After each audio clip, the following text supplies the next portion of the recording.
9 experienced hikers, 1 frozen mountain, 0 survivors. This is the Dyatlov Pass mystery, and what killed them remains unexplained to this day. February 1959. The Ural Mountains, Soviet Russia. 9 students set out on a winter expedition. They never came back. What happened next became one of history's most disturbing unsolved mysteries. The group was led by Igor Dyatlov, a 23-year-old engineering student. All 9 were experienced hikers. They had proper equipment. They knew the mountain.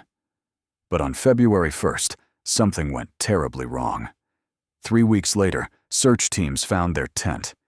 It had been cut open from the inside, not ripped by wind, not torn by animals, deliberately cut by the people inside, as if they were desperately trying to escape. But escape from what? Here's the terrifying part. Outside was -30 degrees Celsius, deadly cold. Yet the tent showed no signs of an avalanche, no animal attack, no intruders. Whatever made them flee, it was inside that tent with them. Footprints led from the tent toward the forest, some barefoot, some in socks. The search team followed the trail. What they found next defied explanation. The first 2 bodies were discovered near the forest edge, barefoot, wearing only underwear. Both had died from hypothermia. But why would experienced hikers strip naked in killing cold? This phenomenon is called paradoxical undressing. When hypothermia sets in, victims sometimes feel burning hot and remove their clothes. But these hikers were found a mile from their tent. Something made them run that far first. 3 more bodies were found between the tent and the forest, including Igor Dyatlov himself, all trying to return to the tent, all dead from hypothermia and exposure. But the mystery was just beginning. 2 months later, under 4 meters of snow, searchers found the final 4 bodies in a ravine. And this is where the Dyatlov Pass incident becomes truly unexplained. Lyudmila Dubinina. Her tongue was missing. Her eyes were missing. Part of her face and lips were gone. Nikolai Thibault had major skull damage. Semyon Zolotaryov and Alexander Kolovatov had severe chest fractures. Ribs broken. Internal organs damaged. One investigator said the force required was like a car crash. But here's what makes no sense. There were no external wounds, no cuts, no bruises on the skin. Whatever caused massive internal injuries left their skin completely intact. How is that possible?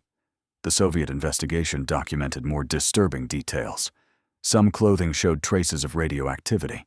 Local witnesses reported strange orange spheres in the sky that night. The tent showed no struggle from outside forces. And the official conclusion? Death by "unknown compelling force," end quote. For decades, theories have tried to explain the Dyatlov Pass deaths. Avalanche, military testing, infrasound causing panic, even paranormal activity. In 2019, Russian authorities reopened the case. Their conclusion? A rare slab avalanche. But this doesn't explain the missing tongue, the radiation, the massive internal injuries with no external damage, the cut tent from inside. 65 years later, the Dyatlov Pass incident remains one of the world's greatest unsolved mysteries. 9 experienced hikers died fleeing their tent in terror on a frozen mountain. What did they see? What made them cut through their only shelter in deadly cold? Why did they remove their clothes? What caused injuries like a car crash with no external wounds? We may never know. But their story reminds us that some mysteries refuse to be solved. What do you think happened at Dyatlov Pass? Let me know in the comments below. If you want more unexplained mysteries and unsolved cases, subscribe. New investigations drop every Monday and Friday. See you in the next mystery.